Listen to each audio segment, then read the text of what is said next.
ফের একসাথে নিয়োগের দাবি জানিয়ে সরগরম করল এসটিজিটি কর্মপ্রার্থীরা। এই দাবি নিয়ে রাজপথে বহুবার নেমেছে ওই কর্মপ্রার্থী বেকার যুবক যুবতীরা। আজ এই একই দাবির মিছিল নিয়ে মুখ্যমন্ত্রীর বাড়ির দিকে রওনা হয়েছিলেন কর্মপ্রার্থীরা, কিন্তু তাদের সেই পরিকল্পনা ভেস্তে দিয়েছে পুলিশ।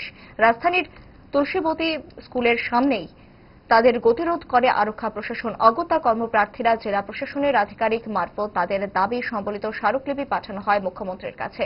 ক্ষুব্ধ কর্মপ্রার্থীদের একজন এদিন সংবাদ মাধ্যমে নিয়োগ নিয়ে এই টানাপোড়েন নিয়ে সংবাদ মাধ্যমে কি প্রতিক্রিয়া জানিয়েছেন দেখুন। 2025 সালের এসটিজিটি উত্তীর্ণ বেকার।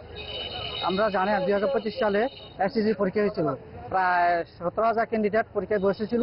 তার মধ্য থেকে প্রায় 3,000 ক্যান্ডিডেট আমরা পাস করেছি এবং সরকার বর্তমানে 3,000 ক্যান্ডিডেট থেকে মাত্র 700টি পোস্টার নিয়োগের নোটিফিকেশন জারি করেছে, প্রসেস করেছে। আমাদের দাবি হলো যে যারা আমরা কোয়ালিফাই করেছি সবাইকে একসাথে নিয়োগ করতে হবে, পোস্ট বৃদ্ধি করে নিয়োগ করতে হবে। পাশাপাশি এও জানাতে চাই যে 2019 সাল থেকে 2026 সাল পর্যন্ত বিগত 7 বছর ধরে এসটিজিটি টিচার নিয়োগ করা হচ্ছে না বিদ্যালয়গুলিতে। ঠিক আছে, 2022 সালে পরীক্ষা হয়েছিল, নিয়োগ হয় নাই। 2019 সালে পরীক্ষা হয়েছিল, নিয়োগ হয় নাই।